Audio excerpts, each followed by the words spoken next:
Hi everybody, welcome to Big OGGIE World. Welcome to Kelly's kitchen, but Kelly's having a welcome break. She's sitting down with a cup of tea. Unfortunately, she doesn't have any biscuits. This might be a little bit late for this cup of tea, but at least later on when she's had another break, she can have one of these. We are going to make fork biscuits. Now, Kelly currently is doing a Cotswold dumpling recipe and she's got the tomato sauce bubbling away gently here. So I've got half an hour. Fork biscuits. Well, we bought this book recently. This is Mary Berry's new baking Bible. It's a really good book, I will say. Mary Berry kind of reminds me of my mum, and there's a recipe in this for fork biscuits. She actually says on this that she got this from a red cordon bleu cookery book many years ago. I got this recipe when I was 8, I think 7 or 8. And it's the first recipe I ever made with my mum, actually, so we're going to make it today. Dead simple. Fork biscuits are literally like kind of shortbread, really, and there's only 4 ingredients. A lemon might have just slipped into the front of the camera, but all we needed was the zest of this. So, this is dead easy. We have 4 ingredients to this. We have butter, which we've softened a little bit. We have caster sugar, we have self-raising flour, and we have the zest of the lemon. Okay, you can do a chocolatey version of these, but I'll just tell you about that in a little while. So, in a bowl, we're making simple biscuits.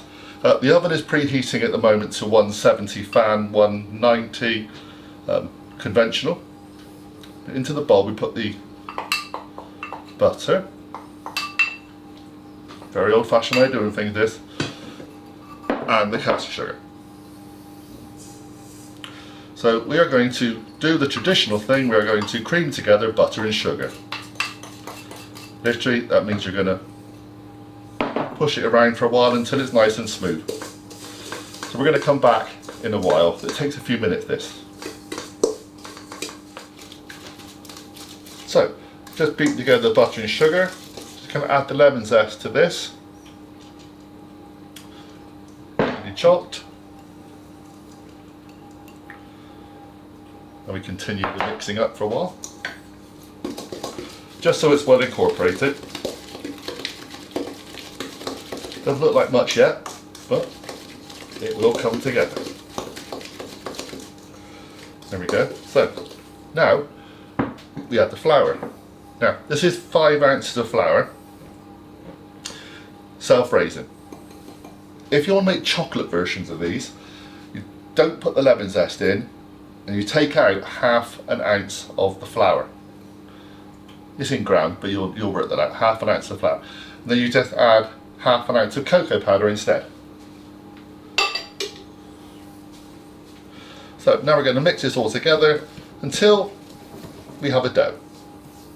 And yes, there will be a bit of flour all over the place. Then come back. Okay, so now we've got that all incorporated. It's kind of like a crummy kind of mixture right now. So we're going to bring this together with your hands.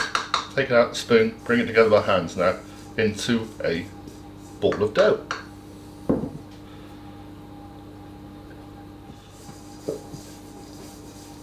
We're just going to press this together until it forms a ball. Takes a little while. More for your hand will help. Coming together now. So once you've done this, you have to make them into little walnut sized balls, really, and then we're going to put them onto some prepared baking sheets. I say prepared, basically we just put some greaseproof paper or some baking parchment on the sheets, and that's all we need. So nearly there. It's quite a crumbly mixture because it is very much like a shortbread. There we go. So we're just going to break this up into little balls and then put them onto a tray. I'll show you that in a minute.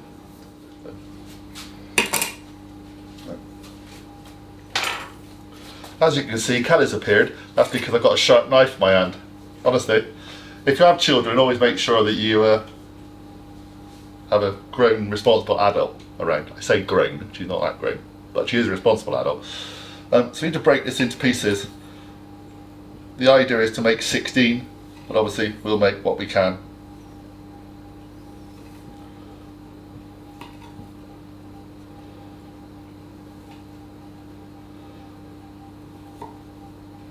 One, two, three, 4, 5, 6, 7, 8. Half of these will be 16. Just trying to work out how you get from one large lump of dough into 16 walnut-sized pieces. So, best way, cut them up first. Okay. So these we're just going to roll into little balls and then place them on your baking sheet. Give them plenty of room though, because they will spread. They are biscuits after all. I'm a bit crumbly still.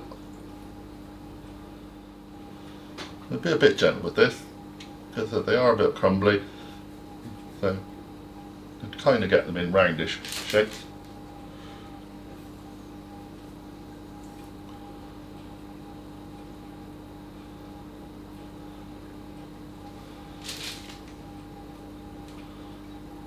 So I'll do the rest in a minute, but I'm just going to show you why they're called a fork biscuit. Why not? So, put those to one side a second, I'll come back to you in a minute. So, they're called a fork biscuit because now you've made them into little balls. Just get a fork, wet it, just push the dough down with a fork. And that makes the shape on top of the biscuits and just spreads them out. Don't go mad, just break them down.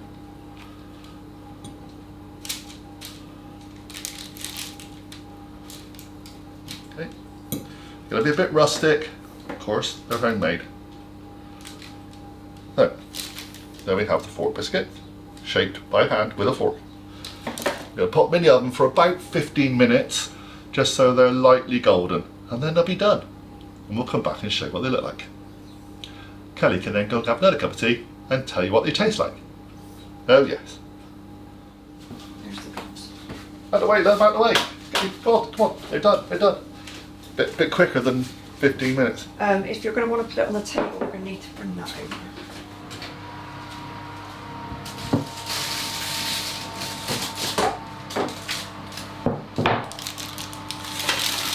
Looking good. Rustic little biscuits. Rustic little biscuits. Ideally, yeah, you could have probably flattened them down a bit more in hindsight. I thought they were going to spread. They did say they were going to spread, but they didn't spread that much. Doesn't matter, they're just biscuits. Love it. Oh, I love the fact I've now got oven gloves on again, love. I feel like a proper cook. Either that or I'm waving open like manically, trying to do something right. So, all we do now is we let them cool down on the trays. Once they're cool, put them into a little tin, and or if they're going to be eaten out quick, well, let's just go for it. Yeah. Please subscribe, please hit the notification bell, do all those things. Come and join Kelly and I on Big OGGIE World. Come and join me on Big OGGIE Golf when the weather is better and I can actually get out. Come and find us on Big OGGIE World on Facebook, because that's our community page over on there. And get your friends to come and join as well, because obviously we've got a decent cook in this channel. We've got a bog standard, vaguely average one. She's sitting over there. We'll get her to taste one of these in a second, just on the little snippet you get after the end of the video. Bye everybody, speak soon. I was going to call this title John Can Cook, but I'm not too sure yet. Right, let's do a taste test of my slightly wonky, rather rustic fork biscuits. But aren't they supposed to be like that anyway? Yeah, they're not supposed to be perfect. No, they're not supposed to be perfect. Well, hopefully they taste perfect. That's the important thing. Okay. Give it a go, Johnny. I'll take the little one. Go on then. Crispy. Yeah. Biscuity. Lemony. Shortbready. Shortbready, yeah. But not as cloyy. Not as cloyy. Lemon slush. Proper homemade biscuits. I would say don't push them down too much. Because Yeah. otherwise they would shatter, wouldn't they? They'd be really Yeah. thin.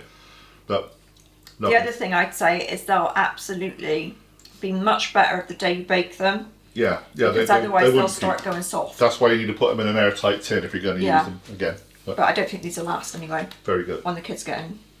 No, you can have that bit. Good. Well done, dear. Thank you.